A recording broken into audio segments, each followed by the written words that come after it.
વંદે ગુજરાત.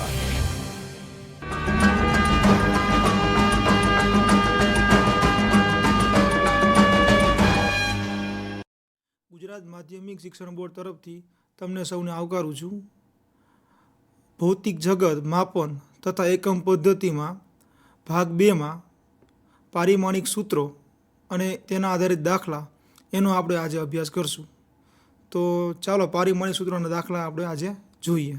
જો પ્રકાશનો વેગ c, સાર્વત્રિક ગુરુત્વાકર્ષણ અચળાંક g તથા પ્લાન્ક અચળાંક h ને મૂળભૂત એકમો તરીકે લઈએ તો આ દાખલામાં પ્રકાશનો વેગ c, ગુરુત્વાકર્ષણ અચળાંક g તથા પ્લાન્ક અચળાંક h ને મૂળભૂત એકમો તરીકે લેવાના છે. તો નવી એકમ પદ્ધતિમાં દળનું પારિમાણિક સૂત્ર ખાલી જગ્યા છે. તો વિદ્યાર્થી મિત્રો, આ ત્રણેય ચલના પદમાં એમ આપણે મેળવવાના છે, એટલે આપણે એમને કરતા બનાવશું. એટલે દળ એમ એ પ્રકાશનો વેગ c, ગુરુત્વાકર્ષણ અચળાંક g, પ્લાન્ક અચળાંક h પર આધાર રાખે છે. અહીંયા હું a ઘાત ધારી લઉં, અહીંયા b ઘાત અને અહીંયા c ઘાત. ત્રણેય a b c belongs to r. અચળાંક કાઢશું, એને આપણે k કહીશું. આને આપણે સમીકરણ 1 આપી દઈએ. હવે જો આપણને a b c મળી જશે તો આપણને આ 4 ઓપ્શનમાંથી આન્સર મળી જશે. તો સૌ પ્રથમ પ્રકાશના વેગનું પારિમાણિક સૂત્ર ખબર હોવી જોઈએ, ગુરુત્વાકર્ષણ અચળાંક જીનું પારિમાણિક સૂત્ર ખબર હોવી જોઈએ અને પ્લાન્ક અચળાંક એચનું પારિમાણિક સૂત્ર જાણતા હોવા જોઈએ. તો આ ત્રણેય પ્રથમ મેળવીએ. સૌ પ્રથમ પ્રકાશના વેગ c માટે મેળવીએ. પ્રકાશના વેગ cનું પારિમાણિક સૂત્ર, c એટલે વેગ છે, વેગનું પારિમાણિક સૂત્ર આપણે જાણીએ છીએ. વેગ માટે છે L1 t-1. ગુરુત્વાકર્ષણ અચળાંક g માટે સમીકરણ છે F = g m1 m2/r². આ સમીકરણ આપણે જાણીએ છીએ, ન્યૂટનનો નિયમ છે.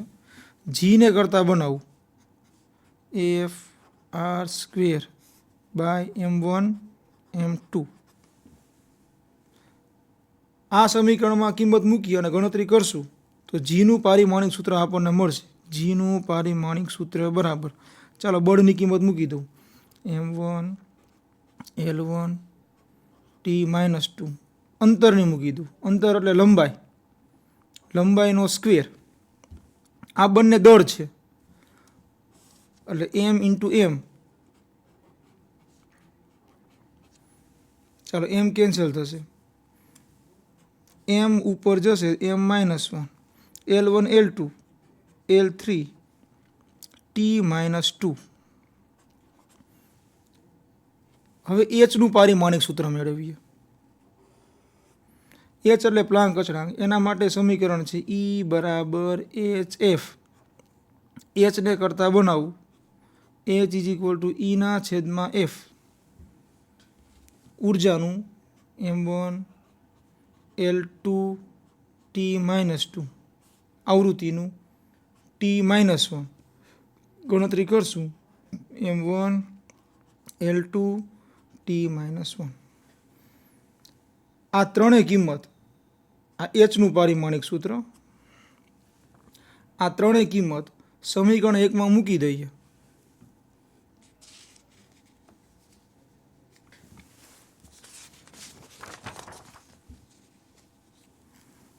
એમ એટલે દળનું પારિમાણિક સૂત્ર, દળનું છે m1 L0 t0 બરાબર k સમપ્રમાણતા અચળાંક છે, તેનું પારિમાણિક સૂત્ર m0 L0 t0. પ્રકાશના વેગ એની a ઘાત, પ્રકાશનો વેગ L1 t-1. ગુરુત્વાકર્ષણ અચળાંક જીની કિંમત છે m-1 L3 t-2, m-1 L3 t-2 એની b ઘાત. પ્લાન્ક અચળાંકની કિંમત છે m1 L two T minus 1 એની સી ઘાત. આની ગણતરી કરશું આપણે m1 L0 T0 is equal two એમ વાળા પદ પહેલાં લઈ લઈ m raise to minus B plus C. હવે એલ વાળા પદો લઈ લઈ એલ વાળા 1 ઇન્ટુ એ 3 ઇન્ટુ બી એટલે plus 3b 2 into C plus 2c. T વાળા પદો લઈ લઈ માઇનસ એ માઇનસ 2b માઇનસ સી. બંને બાજુ MLTની ઘાત સરખાવતા 3 સમીકરણ મળશે. ચાલો અહીંયા માઇનસ બી વત્તા સી ઇઝ ઇક્વલ ટુ 1 એ વત્તા 3b પ્લસ 2c બરાબર 0.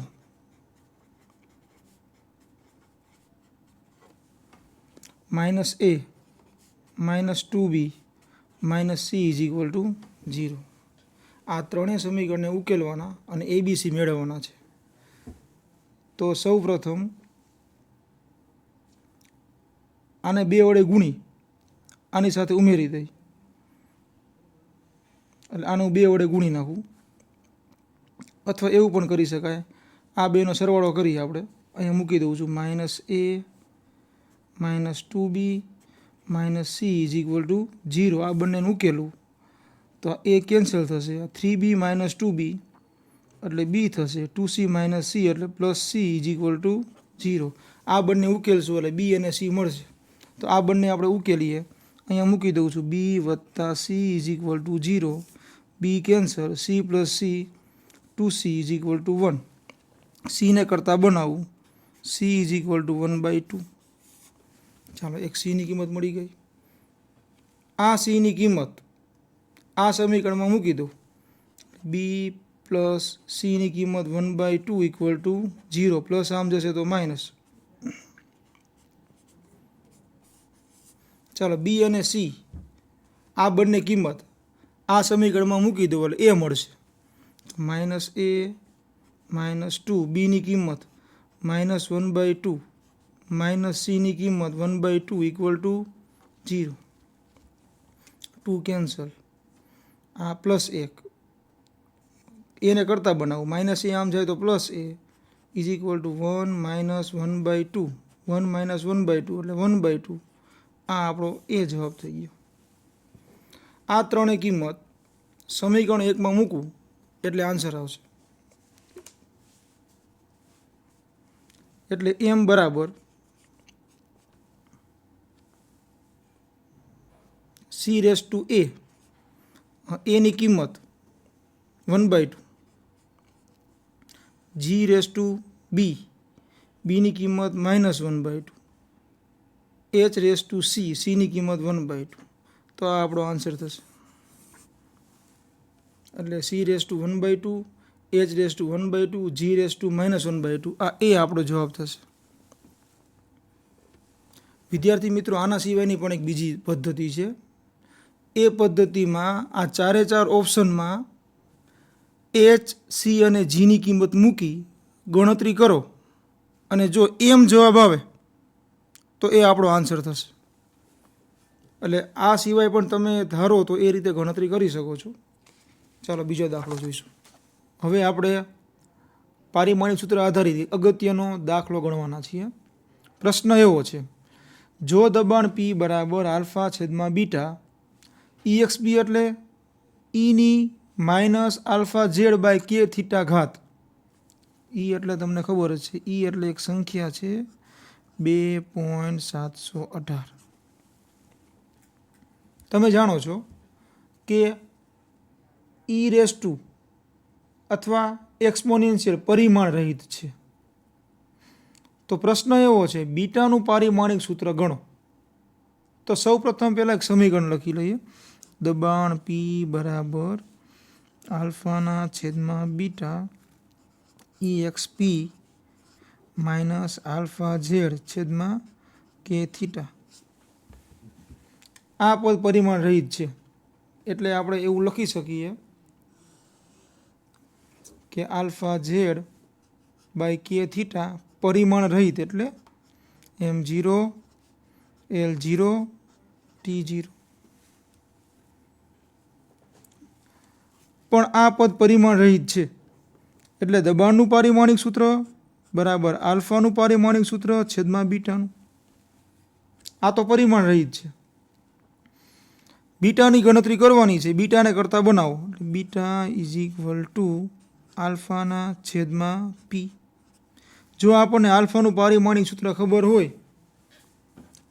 દબાણનું પારિમાણિક સૂત્ર ખબર જ છે, તો બીટા મળી જાય. તો સૌ પ્રથમ આલ્ફાનું પારિમાણિક સૂત્ર ગણીએ. તો અહીંયા આલ્ફાને કરતાં બનાવો. આલ્ફાને કરતાં બનાવીશું. કે થીટા ઉપર આવશે, છેદમાં ઝેડ નીચે આવશે. કે એટલે બોલ્ટ્ઝમેન અચળાંક. એનું પારિમાણિક સૂત્ર આપણે મેળવવું પડે.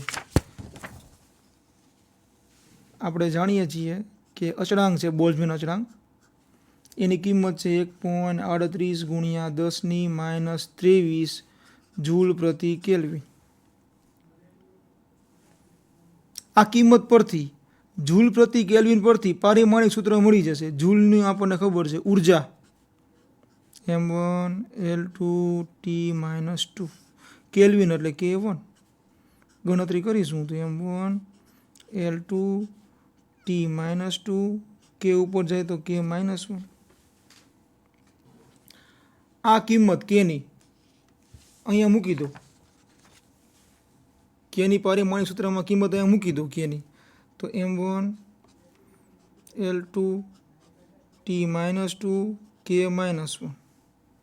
થીટા એટલે તાપમાન કેલ્વિન છેદમાં ઝેડ. ઝેડ એટલે અંતર છે. અંતર એટલે l1. ગણતરી કરશો એટલે m1 l2/l1 એટલે l1 t-2 k-1 k1 એટલે આ k કેન્સલ થશે. આ આલ્ફાનું પારિમાણિક સૂત્ર મળી ગયું. આ આલ્ફાનું પારિમાણિક સૂત્ર અહીંયા મૂકી દઉં.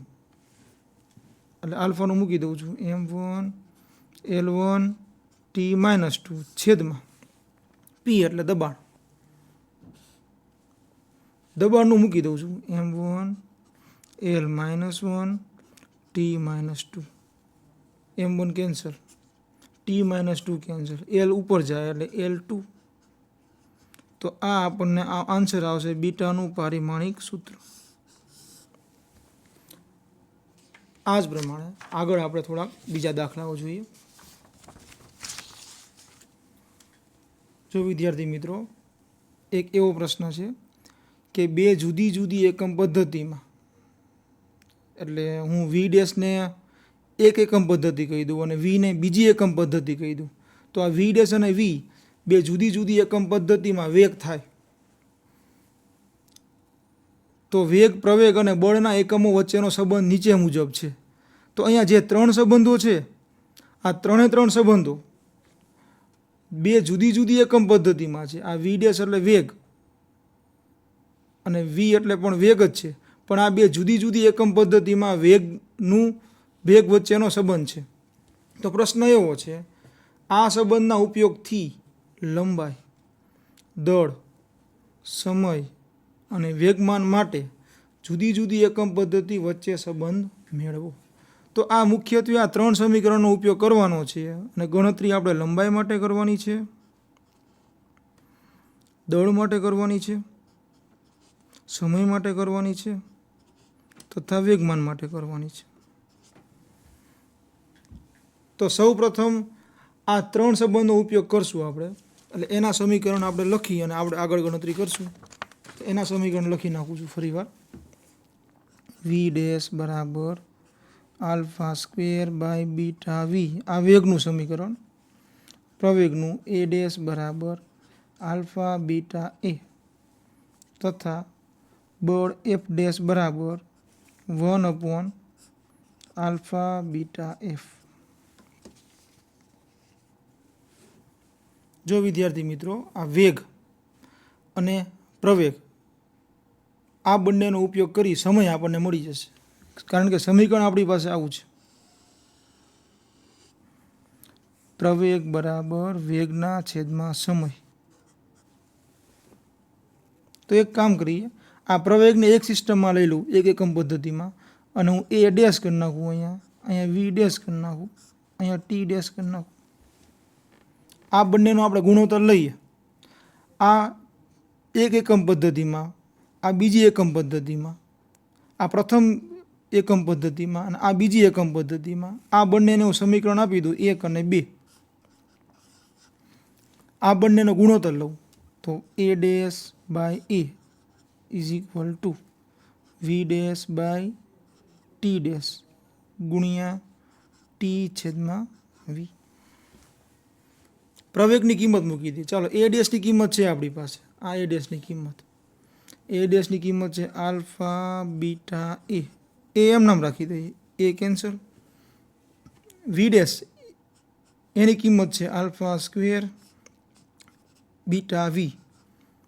ટી તો ગણવાના જ છે, ટી ડેશ એમને રાખી દઉં છેદમાં વી. ચાલો આ વી કેન્સલ. ટી ડેશને કરતાં બનાવો એટલે આપણને સમય માટે જવાબ મળશે. એટલે ટી ડેશ આમ લઈ જઉં છું, ટી ડેશ બરાબર આ આલ્ફા છેદમાં આવશે એટલે આલ્ફા સ્ક્વેર બાય આલ્ફા એટલે આલ્ફા વધશે, બીટા છેદમાં આવશે alpha by beta square into T. આ આપણને સમય માટે જવાબ મળ્યો. આ જ પ્રમાણે અંતર માટે ગણવું છે. અંતર માટે આપણી પાસે આવું સૂત્ર છે, વેગ બરાબર અંતર છેદમાં સમય. આ એક એકમ પદ્ધતિમાં લઈ લઉં અને આને હું બીજી એકમ પદ્ધતિમાં લઈ લઉં.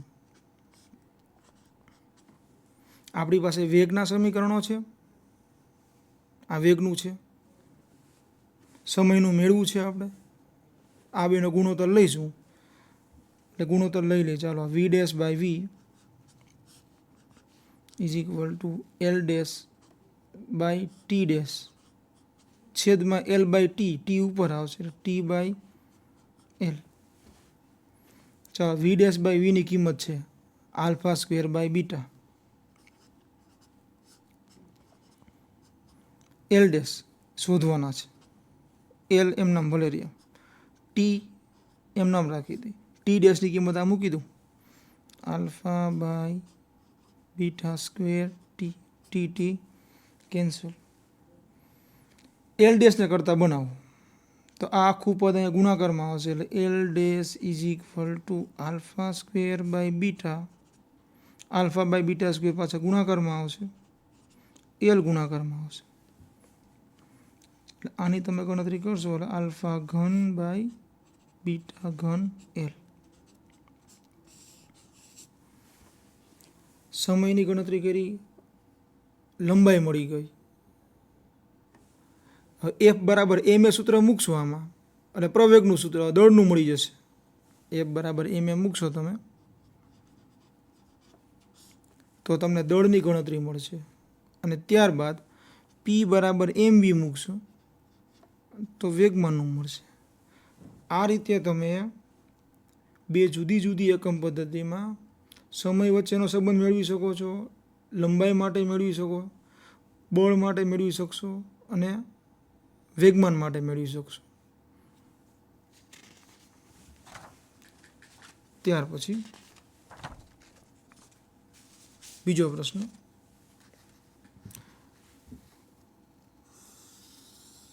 બીજો પ્રશ્ન એવો છે, કેલરી એ ઉષ્મા ઉર્જાનો એકમ છે. 1 કેલરી બરાબર 4.2 જૂલ, જ્યાં 1 જૂલ બરાબર 1 કિલોગ્રામ મીટર પ્રતિ સેકન્ડ સ્ક્વેર છે.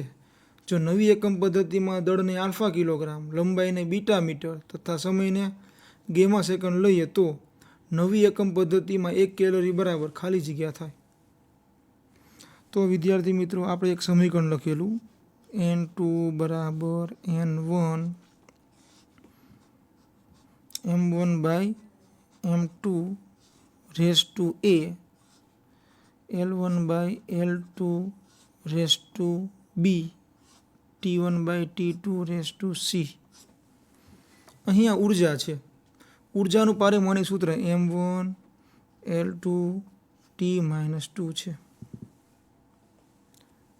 આ સમીકરણ વડે આ આપણે આન્સર મેળવી શકીએ છીએ કારણ કે પ્રશ્નમાં નવી એકમ પદ્ધતિ છે. તો તો એના માટે આપણે એક ટેબલ બનાવીએ, બે ભાગ પાડી દઈ, જૂની એકમ પદ્ધતિ, નવી એકમ પદ્ધતિ. જૂની એકમ પદ્ધતિને આપણે N1 એટલે કે 1 કહીશું, નવી એકમ પદ્ધતિને N2. તો જૂની એકમ પદ્ધતિમાં N1, M1, L1, T1. નવી એકમ પદ્ધતિ માટે આપણે N2, M2, L2, T2. N1 કેટલા લેવા? તો કે જૂની એકમ પદ્ધતિ એટલે 1 કેલરી, પણ 1 કેલરી એટલે આપણને આપેલી છે 4.2 જૂલ, એટલે 4.2 લઈશું, એટલે N1 બરાબર 4.2. જ્યાં જૂલ એટલે 1 કિલોગ્રામ મીટર પ્રતિ સેકન્ડ સ્ક્વેર, તો M1 એટલે 1 કિલોગ્રામ, L1 એટલે 1 મીટર, T1 એટલે 1 સેકન્ડ. આ જૂની એકમ પદ્ધતિ થઈ. નવી એકમ પદ્ધતિમાં N2 ગણવાના છે. M2 એટલે આલ્ફા કિલોગ્રામ દળ, લંબાઈ બીટા મીટર, સમય ગેમા સેકન્ડ. હવે આ બધી જ કિંમતો આમાં મૂકી દઈએ એટલે આપણને નવી એકમ પદ્ધતિમાં N2 મળશે. તો કિંમત મૂકી દઈએ, N2 is equal two N1 4.2, M1 by M2. ચાલો, M1 એટલે 1 કિલોગ્રામ, M2 એટલે આલ્ફા કિલોગ્રામ, એટલે 1 kilogram by alpha kilogram raise to 1, kilogram cancel. L1, L2 1 metre by beta metre raise to 2, T1 by T2. T1 એટલે 1 second, T2 એટલે gamma second race to -2. આની ગણતરી કરીએ આપણે, metre cancel, second cancel, એટલે આપણો જવાબ આવશે 4.2. આલ્ફા ઉપર જાય તો -1, બીટા ઉપર જાય તો -2, ગેમા -2 ઉપર જાય તો ગેમા +2. આ આપણો જવાબ થશે.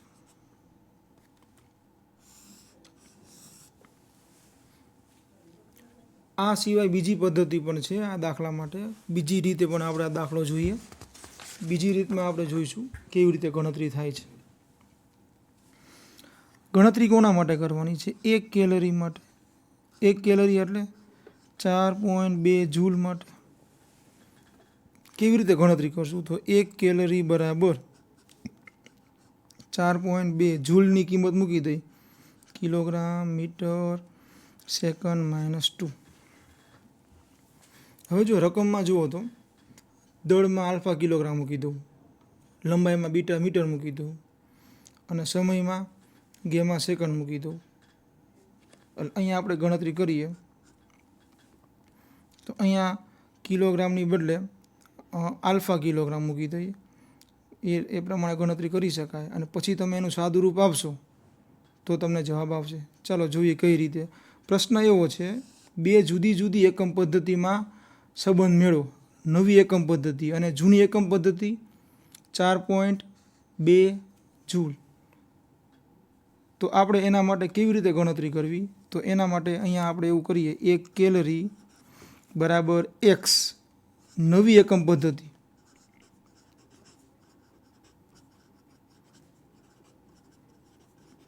ખાસ ધ્યાન રાખવાનું, આ જૂની એકમ પદ્ધતિ અને આ નવી એકમ પદ્ધતિ. X તમે ગણશો એટલે આન્સર આવશે.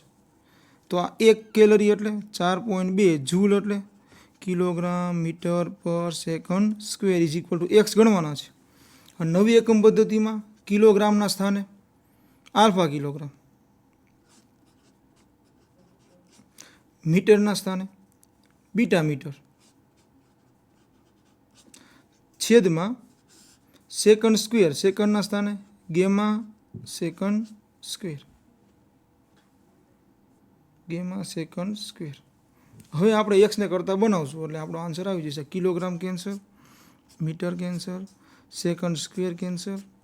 એક્સને કરતાં બનાવીએ તો ગેમા સ્ક્વેર ઉપર આવશે, એક્સ બરાબર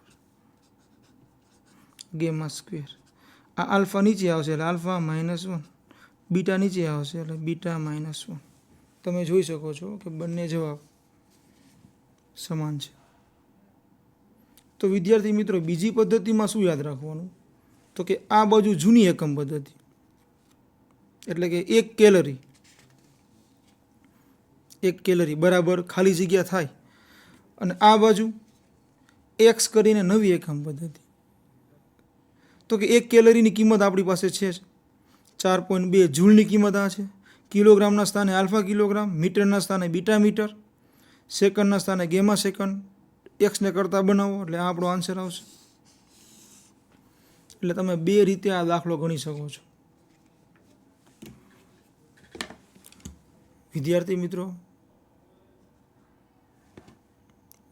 મિત્રો, આજે આપણે પારિમાણિક સૂત્રો આધારિત દાખલા જોઈએ. હવે આપણે સાર્થક અંકો વિશે જોવાના છીએ. તો ચાલો આજે આપણે સાર્થક અંકો તરફ જઈએ. સાર્થક અંકો પહેલાં થોડીક સામાન્ય વાત કરી દઉં. ચોકસાઈ એટલે શું? કોઈ પણ ભૌતિક રાશિનું માપન કરો. માપન એટલે અવલોકન. આ અવલોકન સાચી કિંમતની કેટલું નજીક છે તેને ચોકસાઈ કહેવાય. અંગ્રેજીમાં એને એક્યુરેસી કહેવાય. બીજું સચોટતા. ભૌતિક રાશિનું માપન કેટલા વિભેદન અથવા કેટલી સીમા સુધી કરવામાં આવે છે તેને સચોટતા એટલે પ્રિસિઝન કહે છે. ટૂંકમાં સચોટતા એટલે નાનામાં નાનું માપી શકીએ એની સચોટતા વધારે હોય, અને સાચું માપે એની ચોકસાઈ વધારે હોય. સાચી કિંમતની નજીક હોય એની ચોકસાઈ વધે, અને નાનામાં નાનું માપી શકે એની સચોટતા વધે. ત્યારબાદ સાર્થક અંકો. સાર્થક અંકોની વ્યાખ્યા એ પ્રમાણે છે કે ભૌતિક રાશિનું માપન કરો ત્યારે ચોકસાઈપૂર્વકના અંક ઉપરાંત એક અચોક્કસ અંક આવે ત્યારે અર્થપૂર્ણ લખાતી સંખ્યાને સાર્થક અંક કહે છે. દાખલા તરીકે તમે ફૂટપટ્ટીથી માપો અને 1.2 અને 1.3 મીટરની વચ્ચે આવે તો આપણો જવાબ 1.2 મીટરથી વધારે આવશે, પણ આ બંનેની વચ્ચે જવાબ હશે. દાખલા તરીકે 1.24 મીટર આન્સર આવે અંદાજિત, તો 1.2 ચોક્કસ છે. ફૂટપટ્ટીમાં સ્કેલમાં 1.2 અને 1.3 વચ્ચેનું માપ નથી, એટલે આ અંદાજિત છે. એટલે આ અર્થપૂર્ણ રીતે આ કેવો અંક થયો? અચોક્કસ. અને આ બંને ત્યાં ચોક્કસ. તો સાર્થક અંકો માટેના હવે નિયમો જોઈશું. એ નિયમ પહેલાં આ એક અગત્યનો મુદ્દો. સાર્થક અંકો જે માપ દર્શાવતી હોય સંખ્યાને લાગુ પડે છે. એટલે કે માપન થાય તો જ સાર્થક અંક લેવા. દાખલા તરીકે કોઈ ચોક્કસ સંખ્યા હોય, ઉદાહરણ આપું. એક સમીકરણ છે v² - v0² બરાબર 2ax. એમાં વેગ માપન દર્શાવે છે, પ્રારંભિક વેગ માપન દર્શાવે છે, પ્રવેગ માપન દર્શાવે છે, એક્સ અંતર દર્શાવે છે. આ 2 ચોક્કસ સંખ્યા છે. તો આ ચોક્કસ સંખ્યાના સાર્થક અંકો હોય નહીં, અથવા લેવા હોય તો 2.000 લખીએ અનંત થાય. એટલે તમે કોઈ પણ ગણતરી કરો ત્યારે ચોક્કસ સંખ્યાના સાર્થક અંકો ધ્યાનમાં લેવામાં આવતા નથી. બીજી વાત, સાર્થક અંકોની સંખ્યા તે સાધનની લઘુત્તમ માપ શક્તિ આપે છે. ઉદાહરણ તરીકે આ એક માપન છે 2.80 સેન્ટીમીટર. આના પછીનું માપન આવે તો 2.81 સેન્ટીમીટર, પછી 2.82 સેન્ટીમીટર. તો તમે એની બાદબાકી કરો તો આ લઘુત્તમ માપ શક્તિ થઈ. તો સાર્થક અંકો 1, 2 અને 3 છે. હજી સાર્થક અંકોની સંખ્યા વધે તો લઘુત્તમ માપ શક્તિ ઘટે અને એની એક્યુરેસી વધે. તો હવે આપણે સાર્થક અંકો માટેના નિયમો જોઈ લઈએ. સાર્થક અંકો નક્કી કરવા માટેના નિયમો. પ્રથમ નિયમ, બધા જ શૂન્યતર એટલે 1 થી 9 શૂન્ય સિવાયના અંકો સાર્થક છે. ઉદાહરણ તરીકે 125.8 ગ્રામમાં 1, 2, 5, 8 આ ચારેય અંકો શૂન્યતર છે. તો સાર્થક અંકની કુલ સંખ્યા 1, 2, 3 ને 4 થઈ. 4 સાર્થક અંકો થયા. બીજો નિયમ, બે શૂન્યતર અંકની વચ્ચેના શૂન્ય પણ સાર્થક છે. એટલે આ જો બંને શૂન્યતર 1 અને 2, 4 શૂન્યતર વચ્ચેનો 0 ગણવાનો. તો ટોટલ સાર્થક અંકો કેટલા થાય? 1, 2, 3, 4. અને આ બે નિયમ યાદ રહી જશે. બધા જ શૂન્યતર અંકો સાર્થક છે. શૂન્યતર વચ્ચેના 0 સાર્થક છે. ત્રીજો નિયમ, જો સંખ્યા 1થી નાની હોય, જો અહીંયા 0.1થી નાની છે, તો પ્રથમ શૂન્યતર છે એની ડાબી બાજુના 0 સાર્થક નથી. તો કુલ કેટલા સાર્થક થાય? 1 થશે, 4 થશે, વચ્ચેનો 0 થશે. તો ટોટલ કેટલા સાર્થક અંકો થાય? 1, 0, 4 એમ ટોટલ કુલ 3 સાર્થક અંકો થાય. ચોથો નિયમ જોઈએ, દશાંશ ચિહ્ન સિવાયની સંખ્યામાં, અહીંયા કોઈ પણ જાતનું દશાંશ ચિહ્ન નથી. દશાંશ ચિહ્ન સિવાયની સંખ્યામાં છેલ્લા શૂન્યતર પછીના શૂન્ય સાર્થક નથી. એટલે આ બે 0 સાર્થક નથી. તો સાર્થક અંકો 1, 2, 3 ટોટલ 3 થયા. તો આ નિયમ નંબર 4 અને નિયમ 3 પરથી એવું કહી શકાય કે 10ની કોઈ પણ ઘાત ધ્યાનમાં લેવાની નથી. ઉદાહરણ આપીને સમજાવું. દાખલા તરીકે આના માટે ગણતરી કરો. આને તમે કઈ રીતે લખી શકો? તો કે 1.04 ગુણ્યા 10ની -3 આમ લખાશે. 1.04 10ની -3. 10ની ઘાત ધ્યાનમાં લેવાની નથી. તો 1, 2 અને 3 કુલ 3 સાર્થક અંકો થાય. અહીંયા પણ વિચારો 123.00. આને પણ તમે આ રીતે લખી શકો 1.23 ગુણ્યા 10ની 4 ઘાત. 10ની ઘાત ધ્યાનમાં લેવાની નથી. તો આના પણ સાર્થક અંકો 3 જ થશે. ટૂંકમાં તમે નિયમ 3 અને 4 પરથી એવું કહી શકો કે 10ની ગમે તેટલી ઘાત હોય તો પણ સાર્થક અંકો ગણતરી વખતે 10ની ઘાત ધ્યાનમાં લેવામાં આવતી નથી. છેલ્લો નિયમ, પાંચમો નિયમ, દશાંશ ચિહ્નવાળી સંખ્યામાં અંતિમ શૂન્યતર અંક પછીના શૂન્ય સાર્થક છે. એટલે આ 3 શૂન્યતર છે અને આ 3 સંખ્યા છે એ છેલ્લો શૂન્યતર છે. એના પછીનો 0 ગણવાનો. તો ટોટલ સાર્થક સંખ્યા 1, 2, 3 અને 4. આ છેલ્લો સાર્થક અંક ગણવાનું કારણ તમને કહી દઉં. દાખલા તરીકે હું આના પછીનું અવલોકન લઉં તો 4.23 1 થાય. પછીનું અવલોકન 4.23 2 થાય. તો છેલ્લા 0નું મહત્ત્વ છે. આ છેલ્લો 0 શું દર્શાવે છે? કે લઘુત્તમ માપશક્તિ 0.001 છે. સાધનની લઘુત્તમ માપશક્તિ આટલી છે. ટૂંકમાં તમે આ 5 નિયમ તમને યાદ હોવો છે. હું એકવાર ફટાફટ કહી દઉં છું. બધા જ શૂન્યતર અંકો સાર્થક છે. શૂન્યતર વચ્ચેના 0 સાર્થક છે. સંખ્યા 1થી નાની હોય તો આ ડાબી બાજુના 0 સાર્થક નથી. દશાંશ ચિહ્ન ન હોય તો છેલ્લા 0 સાર્થક નથી. પણ દશાંશ ચિહ્ન હોય તો છેલ્લો 0 સાર્થક છે. ત્યારબાદ રાઉન્ડેડ ઓફ. તમે કોઈ પણ ગણતરી કરો, આ રાઉન્ડેડ ઓફનું બહુ મહત્ત્વ છે. ધારો કે એક પ્રશ્ન એવો છે કે 3 અંક સુધી રાઉન્ડ ઓફ કરો. તો એના નિયમમાં ઉદાહરણ વડે સમજાવતો જઉં છું. પહેલું ઉદાહરણ આવું છે 4.28 7 લઈ લઈ. ચાલો 3 અંક રાખવાના છે. પ્રથમ 3 અંક રાખશું 4.28. પછીનો આ જે 7 છે 5 કરતાં મોટો છે. 3 અંક રાખવાના છે, 3 અંક સુધી કરવાનું છે.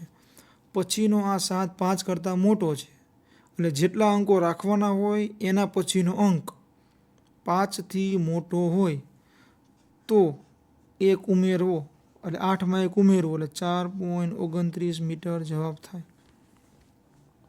આ પહેલી વાત થઈ. બીજું 4.24, અહીંયા હું 3 રાખી દઉં.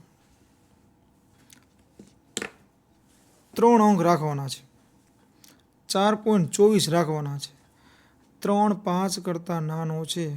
જો સંખ્યા 5થી નાની હોય અને એ સંખ્યા કાઢી નાખવાની હોય તો આગળની સંખ્યા 4માં કોઈ ફેરફાર કરવો નહીં. એટલે આનો આન્સર આવશે 4.24. ટૂંકમાં જે સંખ્યા કાઢવાની હોય 5થી મોટી હોય તો 1 ઉમેરવી, 5થી નાની હોય તો આગળની સંખ્યા તેમને તેમ રાખવી. પણ 5 હોય કે 5 0 હોય તો એના માટે પાછા એવો નિયમ છે. દાખલા તરીકે આ ત્રીજું ઉદાહરણ લો, 4.3250, એમાં આ 50 છે. જો એક્ઝેક્ટ 50 જોવા જોઈએ તો 5ની આગળ 2 બેકી સંખ્યા છે, તો બેકી સંખ્યા હોય તો બેકી સંખ્યા જ રાખવી, પણ એકી સંખ્યા હોય તો બેકી સંખ્યામાં ફેરવવી. 4.32 રાખવાના છે જવાબમાં, તો 50 છે પાછળ, અથવા ખાલી 5 હોય તો 5 પહેલાં 2 બેકી સંખ્યા છે, એટલે આપણો જવાબ 4.32 મીટર થશે. બેકી સંખ્યા 2 રાખેલી છે, પરંતુ આ 3 અંકો રાખવાના છે, પાછળ 50 છે. તો અહીંયા તમે જુઓ તો આગળ એક એકી સંખ્યા છે, તો એકી સંખ્યાને બેકી સંખ્યામાં ફેરવવી, એટલે આપણો આન્સર અહીંયા પણ 4.32 જ આવશે. એટલે એકી સંખ્યા હોય તો બેકી સંખ્યામાં ફેરવવી, અને બેકી સંખ્યા હોય તો બેકી સંખ્યા તેમને તેમ રાખવી. પણ 50ની બદલે 51 હોય તો, 54 હોય તો. જો વિદ્યાર્થી મિત્રો ખાસ ધ્યાન રાખજો, 50 હોય અથવા 5 હોય, 51 હોય કે 50થી કોઈ પણ કિંમત મોટી હોય. અહીંયા જુઓ તો 51 છે, અહીંયા 54 છે, આ 50 કરતાં મોટી છે, આ પણ 50 કરતાં મોટી છે, તો આગળની સંખ્યા મેં ઉમેરવી, એટલે આપણો અહીંયા આન્સર થશે 4.33 મીટર. અહીંયા પણ 4.33 મીટર. ટૂંકમાં આ બધા નિયમ એકવાર હું કહી દઉં. જેટલી સંખ્યા રાખવાની છે એના પછીની સંખ્યા 5થી મોટી હોય તો છેલ્લી સંખ્યામાં 1 ઉમેરો. જેટલી સંખ્યા રાખવાની છે 5થી નાની હોય તો એમને એમ રાખો. જેટલી સંખ્યા રાખવાની છે એના પછી 50 અથવા 5 હોય તો બેકી સંખ્યા રાખવાની, અને એકી સંખ્યાને બેકી સંખ્યામાં ઉમેરીને ફેરવવાની. પણ 50 કરતાં મોટી હોય, 51 હોય કે 54 હોય તો તમારે એક સંખ્યા ઉમેરવાની. 32ના 33 થયા, અહીંયા 32ના 33 થયા. વિદ્યાર્થી મિત્રો આજે આપણે સાર્થક અંકોના નિયમો ભણ્યા. ઉપરાંત પારિમાણિક સૂત્ર આધારિત દાખલા કેવી રીતે ગણવા એનો અભ્યાસ કર્યો. આભાર.